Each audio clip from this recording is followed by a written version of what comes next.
MST CET 2024 second में shift first chemistry paper. Question number 11, which among the following is not intensive property, यानी इसमें से कौन सी intensive property नहीं है। तो इंटेंसिव प्रॉपर्टी क्या है? जो प्रॉपर्टी अमाउंट ऑफ मैटर पे डिपेंड नहीं, उसे इंटेंसिव प्रॉपर्टी कहते हैं। तो इनमें से viscosity, surface tension and specific heat ये अमाउंट पे डिपेंड नहीं है, इसलिए ये तीनों इंटेंसिव प्रॉपर्टी है। And internal energy amount of substance पे डिपेंड है, इसलिए ये इंटेंसिव प्रॉपर्टी नहीं है। देयरफॉर अपना आंसर आया A, internal energy. Question number 12, how many moles of iodomethane are consume in following conversion. तो रिएक्शन दिया है CH3NH2 on reaction with CH3I it gives CH3 4 N+I-। हम ये रिएक्शन देखते हैं।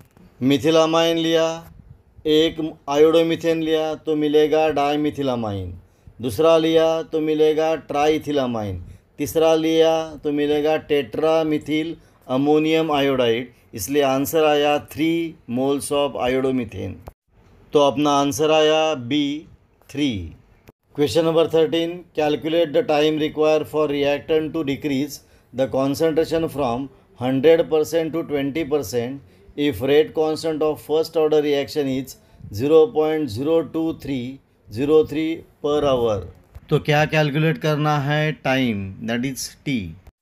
दिया क्या है? Initial concentration 100%, that is A0 is equal to 100 and concentration decreases from 100 to 20, यानी concentration after time is equal to 20। Rate constant K is equal to 0.02303 per hour and reaction कौन सी है? First order reaction. तो formula है KT is equal to ln concentration of A0 upon A।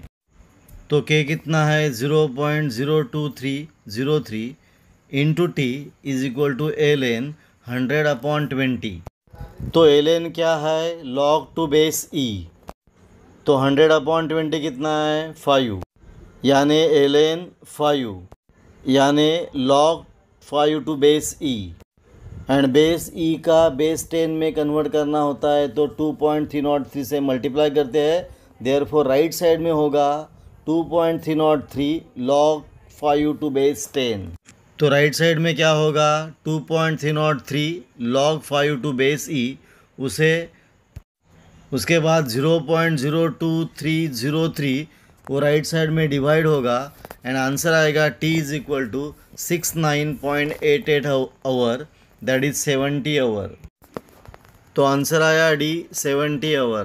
Question number 14, identify the number of donor atom in EDTA molecule that form coordinate bond with central metal atom और ion in a complex. तो EDTA क्या है? Ethylene diamine tetra acetate ion. हम EDTA का structure देखते हैं। ये है EDTA, यानी ethylene diamine tetra acetate ion. इसमें 2 नाइट्रोजन एटम है एंड 4 एसीटेट आयन है, यानी 6 डोनर एटम है, इसलिए इसको हेक्साडेंटेड लिगैंड कहते हैं। तो अपना आंसर आया C6। Question number 15, which from following gases of same mass exert highest pressure at constant temperature। तो ज़्यादा प्रेशर कौन देगा? According to Boyle's law pressure is inversely proportional to volume, यानी जिसका वॉल्यूम कम रहेगा वो ज़्यादा प्रेशर देगा। पर किसका वॉल्यूम कम रहेगा? तो इसमें सबसे ज़्यादा मॉलिक्यूलर वेट किसका है? क्लोरीन का।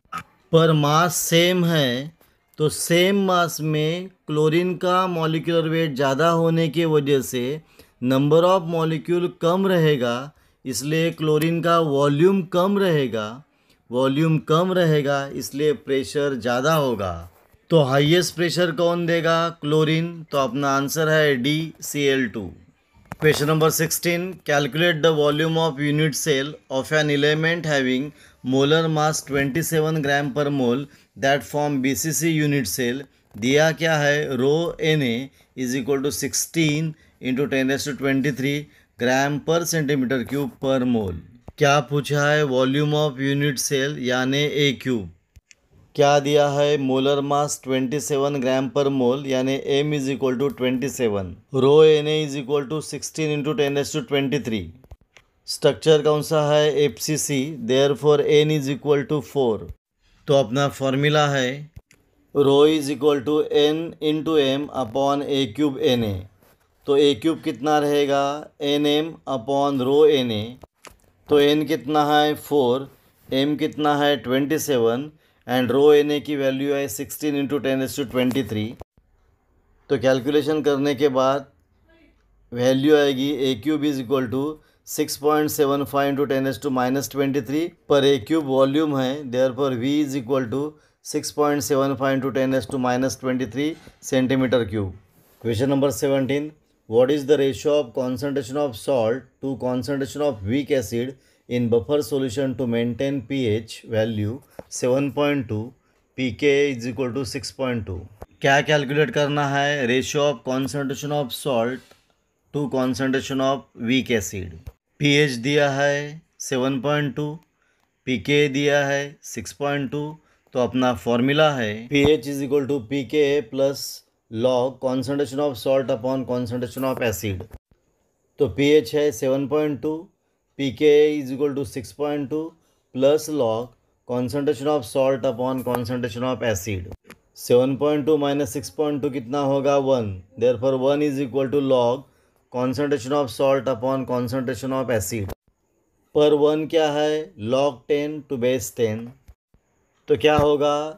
log concentration of salt to concentration of acid to base 10 is equal to log 10 to base 10। दोनों साइड का log टू बेस 10 कट होगा and concentration of salt upon concentration of acid is equal to कितना आएगा? 10। तो answer आएगा B, 10। Question number 18, which of the following isomer has highest boiling point? इनमें से कौन सा आइसोमर का बॉइलिंग पॉइंट हाईएस्ट है? तो boiling point depends upon intermolecular force.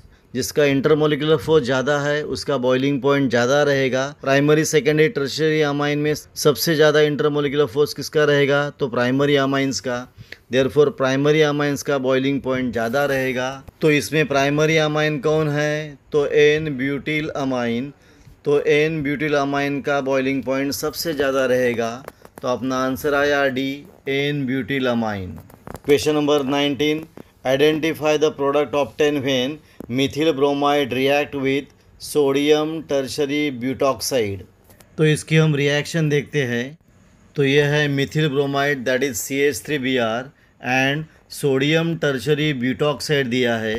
तो NaBr बाहर जाएगा तो कंपाउंड हमको मिलता है 2-मिथॉक्सी 2-मिथिल प्रोपेन। तो अपना आंसर आया D, two methoxy two methyl propane. Question number 20, which from following is not true about electrolysis of molten NaCl? इनमें से कौन सा स्टेटमेंट ट्रू नहीं in case of electrolysis of molten NaCl?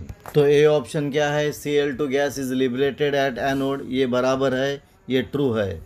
B option क्या है? Na is deposited at cathode, ये भी बराबर है। Option C, the decomposition of NaCl into Na and Cl2 is spontaneous, ये ट्रू नहीं है, ये नॉन स्पॉन्टेनियस है। तो कौन सा स्टेटमेंट ट्रू नहीं है? तो आंसर है सी। यह अपना पॉइंट पूरा हुआ। आपको ये वीडियो कैसा लगा? अच्छा लगा तो प्लीज़ शेयर करो, सब्सक्राइब करो, कमेंट करो। यहाँ हम रुकेंगे, फिर मिलेंगे एक नया वीडियो लेके।